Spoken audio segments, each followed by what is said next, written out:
Bonjour et bienvenue sur History BD, je suis Sandrine et aujourd'hui on se retrouve toujours avec le beau, le grand, le fort. J'ai pas fini mon café. Moi non plus. Jérôme. C'est moi. Qui boit son café. Qui boit son café. Dans sa tasse Astérix. Ça vous dérange pas, on va la finir. Voilà. Enfin, il a très bien. Petite vidéo, enfin petite vidéo. Ça, Carrément. Mais on fait des vidéos avec des amis là, donc c'est bon. Alors, vidéo aujourd'hui qu'on a décidé de vous faire, comme vous le savez, on a été il n'y a pas très longtemps au festival d'Angoulême. D'ailleurs, je remercie mon ami Gouzi de nous avoir accueillis chez lui. Merci mon Gouzi. Et c'était le truc le plus sympa du week-end. Honnêtement, ouais. En fait, c'était la première fois qu'on allait au festival d'Angoulême et on est arrivé pour les 50 ans du festival d'Angoulême. Donc, en fait, il y a eu sur les 3 jours qui durent ou 4 jours, il y a eu 200 000 personnes. Je crois que le jour où on a été, c'était le jour où il y avait le plus de monde. À savoir que moi, je ne suis pas très grande, je mesure que 1m60. Donc du coup, être entouré et serré, arrête, te fous pas de moi, d'autant de personnes, ça a été très lourd et très fatigant pour moi. Ça fait que on a filmé un peu, mais on n'a pas pu faire autant qu'on voulait. J'ai le droit de parler? Oui, pardon, vas-y. Non, mais je vois que tu étais parti sur... Vas-y mon chéri. Donc bonjour à tous et à toutes. Donc oui, comme vous le dites Sandrine, on a été au festival d'Angoulême. Ça faisait des années que je voulais y aller. Et je crois qu'on n'a pas choisi le meilleur moment. Non. Alors, il faut être honnête. Deux choses qui sont confrontées, en fin de compte, le résultat n'était pas terrible. Énormément de monde et pas très bien préparé. Les deux ensemble, ça fait pas terrible. Ça fait un mauvais mélange. Ouais, mais en fait, c'est pas facile à préparer parce que, en fait, Angoulême, nous, quand on va dans des festivals, on a l'habitude que ça soit tout dans une salle, grande salle, que tout le monde soit dans la salle. Mais là, en fait, Angoulême, c'est dans toute la ville, en fait. Ouais, mais bon, faut avouer qu'on n'était pas bien préparé. Non, on n'était pas bien préparé. On s'est décidé à y aller peu de temps avant, donc on s'y est pris trop tard. Ça fait qu'on n'a même pas trouvé on n'avait pas d'hôtel. Les billets de train étaient super chers, donc heureusement que notre ami Eric Gouzi nous a accueillis parce que sinon on dormait comme deux malheureux. Non, mais c'est bien sympa, c'est un bon week-end avec ça. Ah ouais, Gouzi, je t'adore. Cool. Bon, ça m'a coûté une collection de voitures. Merde. Oui. Bref. Donc, ouais. Pour résumer, en fait, on est arrivé tôt le matin. Donc, on ne connaît pas Angoulême. On n'avait jamais été. On n'était pas bien préparé, il faut l'avouer. Donc, quand on est arrivé dans la ville, on s'est dirigé vers ce qu'on pensait être le plus grand stand. Il s'est avéré que quand on a vu une file déjà avant une heure avant l'ouverture, c'est ça? Oui. On s'était dit que ça devait être ça. T'arrêtes? Donc voilà, on a commencé à faire avec eux. En voulant choper un café à côté, on a commencé à discuter avec des gens qui nous ont expliqué un peu comment c'était, parce qu'eux, ils étaient déjà là la veille et qu'ils s'étaient fait avoir. Ouais, très gentil. Donc en gros, on est arrivé dans le premier stand. On était parmi les 100 premiers. Ouais. Parmi les 100 premiers, donc ils nous ont fait rentrer dans l'avant-salle du plus grand Barnum. Et donc là, il fallait qu'on attende l'ouverture à 10h. Donc on est resté à attendre plus de 3 quarts d'heure. Et à 10h, un peu comme dans les magasins où il sonne, quoi. Les portes s'ouvrent et là, il y a un raz-de-marée qui arrive. Non, mais c'est ça, c'est horrible. Et à savoir, j'aime pas trop les gens, j'aime pas trop quand il y a trop de fous comme ça. Non. J'aime pas être serré, je supporte pas qu'on me pousse. Les autres ils aiment pas d'ailleurs qu'on me pousse non plus. Non. Et voilà, c'est un peu trop de choses. Trop. Bref, les gens sont rentrés et le premier stand qu'il y avait sur la gauche, c'était le stand de Organix Comics. Ouais. Et sur ce stand-là, il y avait Gwendal Le Mercier, avec qui je m'entends hyper bien, donc je suis allée lui dire bonjour et tout de suite, c'est le premier stand qu'on a fait, il est hyper gentil, c'est une crème cette personne. Ouais, mais qui ne pas déjà, il est breton. Excusez du peu. Viens Sandrine, oh mince. Mais ça faisait un moment qu'on l'avait pas vu, il se souvenait de moi et tout, donc il nous a fait passer derrière. Mais qui se souvient pas de toi, Charlie. Mais ouais, c'est ça. Donc, heureusement, oui, il était là, il nous a accueillis de suite, sympa, discuter, machin. Il nous a fait passer, on pouvait rentrer dans le stand. Présenté à tout le monde. Il nous a présenté à tout le monde. Ouais, il me dit, ouais, si vous voyez quelque chose, un coup de main, un renseignement, ouais, vraiment. Au top. Au top. Au top, cette personne. On peut rien dire. Parce qu'il y en a d'autres, ça m'appelle. Bref. Voilà. Mais très gentil, très humain. Il nous a présenté les autres auteurs avec qui il était. Bon, il n'y a peut-être pas dû non plus. Ça m'a coûté cher, quoi. Bah ouais, parce que du coup, j'ai voulu faire plaisir à Jérôme et tu lui présentes. Donc, en fin de compte, comme on était sur le stand de Organix Comics, comme vous savez, ils ressortent le Spécial Strange. On a fait une vidéo là-dessus. Ouais. Voilà. Donc, les Spécial Strange, on a pris le numéro 2 et le numéro 3. Et les Spécial Strange, en fin de compte, ils ont plusieurs couvertures. Dont une couverture qui, en fin de compte, où il n'y a rien dessus à l'origine, justement pour pouvoir faire des dédicaces. Voilà. Et donc en fait ce que vous voyez c'est des dédicaces quoi. Celui-là est vraiment magnifique. Les deux sont magnifiques mais c'est vrai que celui-là est quand même beaucoup plus énorme, prend plus la page.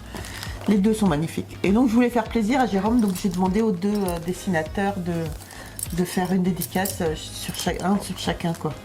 Donc c'est sympa, les mecs ils étaient gentils comme tout, très abordables. Ouais, on pouvait discuter, d'ailleurs on va vous montrer une petite vidéo vite fait juste après. Et en fin de compte, on est tombé aussi sur ceux qui font Michel Vaillant, la nouvelle saison. Et on est tombé sur un des dessinateurs qui a fait la couverture d'ailleurs. Ouais. Et apparemment, il me disait que c'était un... Lui, il fait beaucoup les décors, il fait pas les personnages, Non. Il fait uniquement les décors en fait. Il disait qu'en fin de compte, que pour un dessinateur, c'est un honneur, je sais pas si on peut dire ça, que de pouvoir faire la couverture. Ah oui, j'imagine bien, oui. Donc, c'est la première chose que tu vois, c'est l'accroche. Nous, ça fait beaucoup. Quand une couverture nous plaît, on va tout de suite prendre la bande dessinée pour regarder après à l'intérieur si les dessins peuvent nous plaire ou pas. Donc c'est vraiment l'accroche en fait. Ok, celui-ci, c'est pareil. On a eu droit à une petite dédicace. Tu as eu droit pour Jérôme. Bah oui. Donc voilà quoi, les gens super sympas, voilà, c'était pas prévu qu'on achète des BD chez eux, mais bon, comme les mecs étaient sympas, comme ils ont eu la gentillesse de nous faire des dédicaces, on pouvait pas passer à côté, donc voilà. Tu es content quand même d'avoir ces deux superbes dédicaces quand même. Ah bah oui, ouais, je suis super content. D'accord. Super content. C'est après que c'était moins bien. Bien. Parce qu'en fin de compte, j'étais colère. On est resté avec eux 3 quarts d'heure au moins. Oh ouais, 3 quarts d'heure, une heure. Quoi. Donc ce qui fait que tout le reste du stand, où il y avait tous les plus gros éditeurs, bah, en fin de compte, c'est rempli. Et il y a un truc ou deux qui m'a un peu, pas énervé, mais c'est qu'en fin de compte, il y avait trop de monde. Et en fin de compte, beaucoup de gens étaient là pour avoir des dédicaces de différents auteurs. Et en fin de compte, ces gens-là ont commencé à faire des files d'attente. Donc ils n'avaient pas le choix, parce qu'ils n'avaient pas le choix. Mais les files d'attente, il y en avait un peu partout et ça faisait des barrières, ce qui fait qu'on ne pouvait pas passer, il fallait contourner. Mais comme il y avait beaucoup de gens, bah, c'était un peu la cohue. Et quand on voulait aller dans des stands, il y avait trop de monde, on était comme ça, on ne pouvait pas prendre une BD, on avait peur de déranger. Voilà, ça m'a vite gonflé. On s'est quand même arrêté au stand du Rombard. Ouais. Et quand on est arrivé au stand du Rombard, j'ai vu qu'il y avait des séances de dédicaces.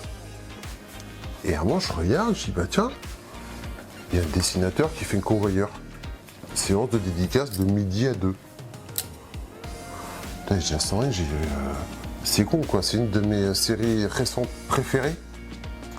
J'aimerais bien quoi, on peut essayer. J'aurais dû faire ça. Explique.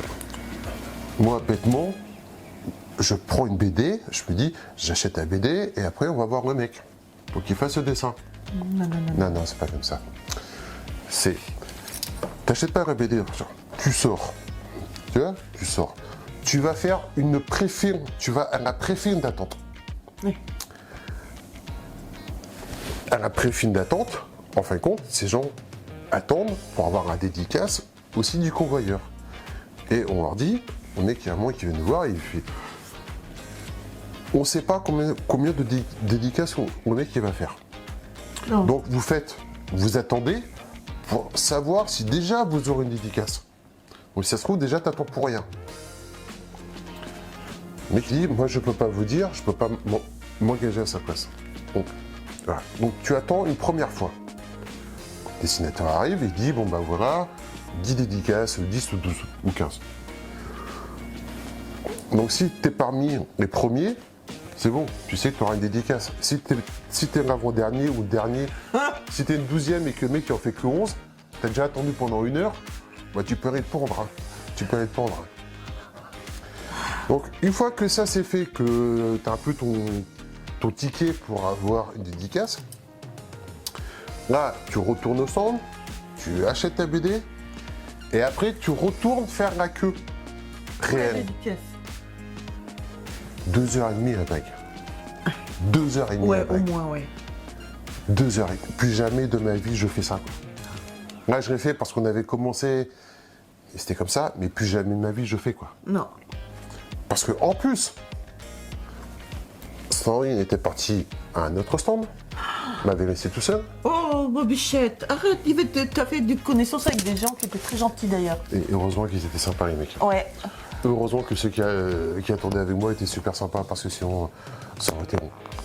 Bref, Sandrine lui arrive une mésaventure, on va en parler après. Colère, Sandrine très colère, Sandrine gueulée hein, dans sa Angoulême. Donc Sandrine revient avec moi et en fin de compte, le dessinateur était arrivé et il avait commencé à faire la dédicace. Et je lui dis, j'ai à Sandrine, je dis bah tiens, tant qu'à faire, prends la BD et va voir le dessinateur et essaie de glisser un petit mot ou deux quoi. Donc Sandrine elle prend la BD, elle pose la BD, le mec il prend la BD, il a même pas en fin de compte. Normalement, il demandait à tout le monde. Et sur le coup, moi j'étais tellement contente de le voir parce qu'il est vraiment très gentil. Donc on a vu Dimitri Armand, c'est vrai j'étais un petit peu impressionnée, contente de le voir parce que c'est une BD qu'on adore vraiment tous les deux, le convoyeur. Et à tous les gens qui passaient devant moi, ils demandaient quel personnage on voulait. Et donc moi je lui dis voilà, Sandrine, l'histoire BD, on a une chaîne YouTube, ça vous dérange pas que je vous filme pendant la dédicace? Non, non. Donc voilà, on a déjà fait des vidéos sur vous. Il me dit ah ouais, j'ai pas intérêt de me louper alors. Je dis non, non. Et du coup, le mec il m'a pas demandé en fait qui je voulais comme personnage.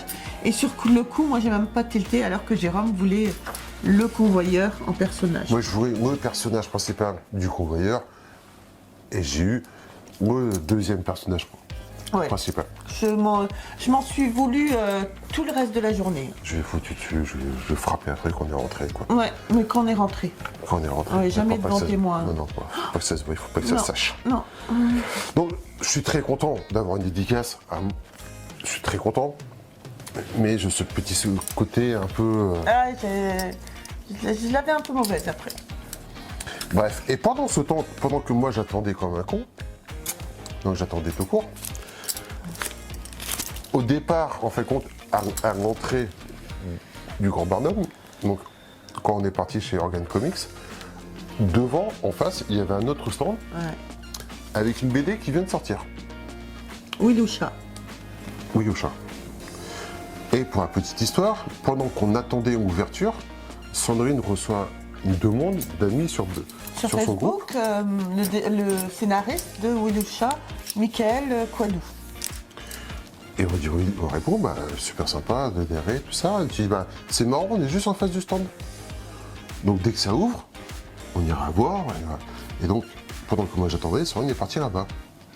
Donc du coup, j'achète la bande dessinée avant que les auteurs arrivent. Je dis, ça se passe comment pour avoir une dédicace? Elle me dit, la nana qui était là, vous achetez la bande dessinée et puis vous faites la queue. Ça va, il y avait 5 pécores. Je me suis dit, ça va pas être si long que ça. 5 personnes. Pardon, il y avait 5 personnes. Je me suis dit, ça va pas être si long que ça. Donc du coup, les auteurs, donc il y avait Michael Quadou et comment il s'appelle l'autre? Je sais pas, je n'ai pas regardé encore. Martinez. Ouais, Blasco Martinez, qui arrive avec 20 minutes de retard. Donc je me suis dit déjà ça commence mal. Zen, Sandrine, respire, tout va bien. On se envoyait des petits messages avec Jérôme. Alors, t'avances toi? Non, toujours pas. T'avances toi? Non, toujours pas. Et donc, le mec, pour faire une dédicace, ça lui prend, allez, un quart d'heure, 20 minutes par personne. Donc, comme ils avaient prévu 1h30 de dédicace, arrivé à mon tour, la nana du stand vient nous voir et me dit, bah, c'est fini pour les dédicaces. J'ai dit non, je pense que vous foutez de ma gueule que je lui réponds. Parce que là, moi, ça fait presque 2 heures que j'attends. Après, il fallait peut-être dire à vos auteurs d'arriver à l'heure aussi, que j'ai fait gentiment avec le sourire. Mais elle me dit non, bah non, écoutez, laissez-moi vos bandes dessinées et puis vous revenez à 16h les chercher. J'ai dit mais vous croyez que je vais rester dans la même salle toute la journée? Donc du coup, c'est parti quand même un petit peu en autre boudin. Je leur ai dit, vous inquiétez pas, de toute façon j'ai une petite chaîne YouTube, je vais vous faire une petite publicité à ma façon. Donc j'ai été très très en colère. La bande dessinée, je n'ai pas encore lu. Je vais le faire. La bande dessinée a l'air très très bien. Oh. Ça n'enlève rien. Par contre, je félicite pas du tout les auteurs. Déjà, ils arrivent avec une tête, je suis désolée, mais sans dire bonjour à personne ni un sourire. Bah, quand tu démarres dans ce milieu-là, je sais pas, tu fais un petit peu un sourire aux gens qui attendent, un minimum quoi, et t'arrives pas avec un quart d'heure de retard. T'es pas encore une star, donc t'arrives pas avec du retard. Voilà, je suis désolée. Donc du coup, je suis partie très très en colère de ce stand, en gueulant forcément. Bon. Non, je suis désolée, j'avais envie d'expliquer. Je leur ai dit de toute façon que je l'expliquerais, je l'ai fait. Ouais. Alors, donc, après, en fait, on est sorti en gros. Parce qu'il y avait trop de monde, trop de cohue, trop chaud, trop ceci, trop cela. Donc on est sorti, on est parti boire un café, on est tombé sur des gens super sympas. Oui. Donc voilà, on est tombé sur des personnes vraiment très, très gentilles. C'est Vincent Chevalet qui nous expliquait que justement il arrivait à la retraite là maintenant et que du coup il allait se lancer pleinement dans sa passion. Et sa passion en fait c'est de faire de la bande dessinée. Donc du coup il va sortir une bande dessinée là, ça va pas tarder à sortir d'après ce qu'il m'a dit, c'est Mosquito, mais c'est très très humoristique et j'espère vraiment que j'arriverai à me l'acquérir parce que j'aimerais bien la présenter parce qu'on a vraiment bien sympathisé avec cette personne là. Donc ça sera diffusé par Dargo, c'est lui qui autofinance il me semble, et Dargo fera juste la diffusion en fait de sa bande dessinée. Enfin déjà quand Dargo diffuse sa BD, c'est que c'est quand même un bon signe. C'est ce que je lui ai dit, c'est que c'est quand même un bon signe déjà, ouais. Donc voilà, donc trop de monde, pas assez préparé. On savait pas trop en fait compte où est-ce qu'il fallait aller. Dès qu'on est sorti, on a voulu aller dans d'autres stands parce qu'il y avait des trucs sur le manga, sur l'attaque des titans, tout ça. Mais à chaque fois, il y avait une queue. Mais une queue. Trop de monde, trop de temps. En plus, il commençait à se peler une queue dehors. Il faisait froid. Il faisait froid, j'ai chopé une crève. Donc on a commencé à tourner et en fin de compte, on est tombé sur au dernier. En fin de compte, on a fait le plus grand stand et on en a fait un autre, plus petit. Et le plus petit, on est arrivé était déjà tard dans l'après-midi. Ouais. Par contre, c'était le stand qu'il fallait qu'on fasse, quoi. Ah oui. Que moi je fasse. Ouais. J'ai adoré ce stand. Il était petit, mais franchement, excellent. Pas trop de monde, que des gens sympas. Ouais. Et dedans, que des stands avec des BD d'occasion, des BD de luxe, des dessins originaux, des planches originales. Mes copains de chez Katawiki qui ont dû me découvrir un tapis rouge. C'est clair. Des ventes aux enchères, que heureusement on a raté parce que sinon j'aurais été acheté. Ouais. Et on est surtout tombé sur le stand de... Non, il y avait BDM Fer qui était là. Il y avait BDM Fer, ouais, qui était là. On leur a juste dit un petit bonjour parce que je m'entends bien avec eux aussi, ils sont très gentils. Et on est surtout tombé sur le site de Black and White. Black and White. Alors, hyper sympa les mecs. Très sympa. Franchement, on a bien ri. Donc on arrive au stand de Black and White, on commence à regarder les BD, tout ça, et je chope une des personnes qui étaient devant. Et je dis, c'est sympa tout ça, mais il vous reste des albums de Marc Hardy un bon spécial qu'il a fait en hommage à Covin, tout ça. Le mec, il me dit, oui. Il resterait de ça, quoi. Et je dis, mec, putain, ça aurait été sympa qu'on puisse faire une dédicace et tout. Et le mec, il me dit, bah ouais, bien sûr, il n'y a pas de souci. Je regarde le mec, il me prend pour un con. Et je regarde, je fais, mais comment ça? Il me dit, non, mais Marc Hardy, il est juste là. On voyait pas, il y avait 2-3 personnes devant lui, donc on le voyait pas, on fait tous les deux comme ça, on du même sens. Oh la vache, il est là! Oh là là, impressionné! Et en fin de compte, salut, machin, ça guette et tout, bon, le café. Ouais, bon. Donc en fin de compte, il y avait juste une personne devant nous. Ouais. Qui a fait ses dédicaces. Quelle chance. Nous, on est passés. Donc. Et je lui dis, bonjour, on a déjà parlé ensemble par Messenger, parce que j'aime bien discuter avec les auteurs. Il me dit, oui, mais vous avez changé de coupe, hein. Je dis, oui, ça faisait un moment qu'on n'avait pas parlé ensemble, en fait. Et donc, en fin de compte, la BD, c'est celle-ci. Donc, on va pas vous montrer, pour la simple raison qu'on va faire une vidéo spécialement sur celle-ci. Mais super sympa. Et donc voilà, si on fait juste le parallèle entre Hardy, le mec qui est posé et tout ça, il est super sympa. Et qu'on voit, oui, un dessinateur. Alors je connais pas, je sais pas si c'est une mauvaise personne ou pas. Non, c'est la façon dont ils sont arrivés sur le stand qui ne m'a vraiment pas plu. Donc et d'arrêter à une personne, il y avait personne derrière moi. J'étais la dernière. Ça aurait été moi. Donc je me faisais sortir du truc. Non, ça aurait été moi qui serais resté attendu et que le mec il se casse. Non, moi j'aurais balancé la BD à travers la gueule. Bah non, on va manger, que je leur entends dire, je suis fou de ma gueule, lui. Donc voilà, alors peut-être, personne très douée, peut-être que la BD est géniale, je sais pas, j'ai pas lu. Ça a l'air, sincèrement. Ça a l'air, sincèrement, mais c'est leur première BD, faut peut-être pas déconner non plus, quoi. Mais on s'en fout que le mec il fasse 10, 20, 30 BD, tu vois des mecs, moi j'ai vu des reportages, des mecs comme Franquin, comme Uderzo, tout ça, les mecs c'était déjà des mecs posés, et ils avaient pas un pouvoir comme ça quoi. Ouais, c'est clair. Donc voilà, peut-être que le mec était dans un mauvais jour, qui était malmené, machin, mais il faut jamais oublier que les personnes qui viennent, les gens comme nous, enfin les gens, les lecteurs en fin de compte, ce sont des gens qui se déplacent, qui prennent du temps, qui dépensent de l'argent pour acheter déjà vos tickets d'entrée. L'hôtel, l'essence. Certains qui, comme nous, qui se déplacent, donc ça coûte de l'essence. Donc c'est un investissement que les gens font parce que ça leur fait plaisir. Il n'y a aucun souci, quoi. Mais quand on a dépensé, quand on s'est autant investi pour venir, pour pouvoir partager, et qu'on voit un mec qui arrive en retard avec une tête comme ça, voilà. Encore une fois, pour moi, c'est un manque de respect. Total. C'est un manque de respect. C'est juste ça que je veux dire, en fin de compte, c'est un manque de respect. Surtout quand on disait, on était en face à Organic Comics, que les mecs que des crèmes, que des gentils, tout ça. Alors que les mecs, ils commencent déjà à être posés aussi un peu quand même. Oui. Voilà. Moi, ça aurait été moi. Moi, ça aurait été moi, déjà, je demandais ce qu'on me rembourse la BD. Et si mais j'avais vraiment envie de la lire. Et si on me remboursait pas, je vais me balancer dessus. J'avais vraiment envie de la lire, cette BD quand même. Donc voilà, donc Angoulême, c'est un super festival. On n'était pas bien préparés.